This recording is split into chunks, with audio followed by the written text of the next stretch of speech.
સુરતના વેલંજામાં માથાકૂટ કરનાર ઇસમોની ધરપકડ કરવામાં આવી છે। યુવકો દ્વારા મિત્રોના જન્મદિવસ મનાવવામાં આવી રહ્યો હતો તે સમયે વોચમેન દ્વારા ટોકવામાં આવતા યુવકો ઉશ્કેરાઈ જઈ માથાકૂટ કરતા યુવકોની સામે ગુનો નોંધાયો હતો।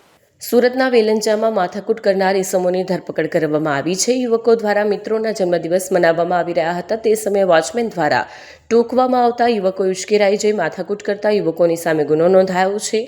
આ ઘટનામાં યુવકો દ્વારા અસભ્ય વર્તન કરવામાં આવ્યું હોવાના સીસીટીવી ફૂટેજ સોશિયલ મીડિયા પર વાયરલ થયા હતા। વાયરલ થયેલા વિડીયોના આધારે ઉત્તરાયણ પોલીસે તપાસ હાથ ધરી હતી। પોલીસે ઝડપી કાર્યવાહી કરતા યુવકોની હવા ઉતારી અને સમગ્ર ઘટનામાં સંડોવાયેલા 5 યુવકોને ધરપકડમાં લીધા છે। આ ઘટનાને લઈ વિસ્તારમાં ધોળીબાણ માટે તણાવનું વાતાવરણ સર્જાયું હતું। જો કે ઉત્તરાયણ પોલીસની સમયસરની કાર્યવાહીથી સ્થિતિ પર કાબૂ મેળવવામાં આવ્યો છે।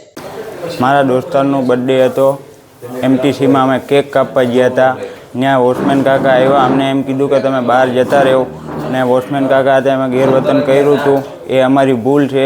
આવી ભૂલ કોઈ ન કરતા, બીજા કોઈ આવી ભૂલ ન કરતા। કાયદામાં રહેશો તો ફાયદામાં રહેશો।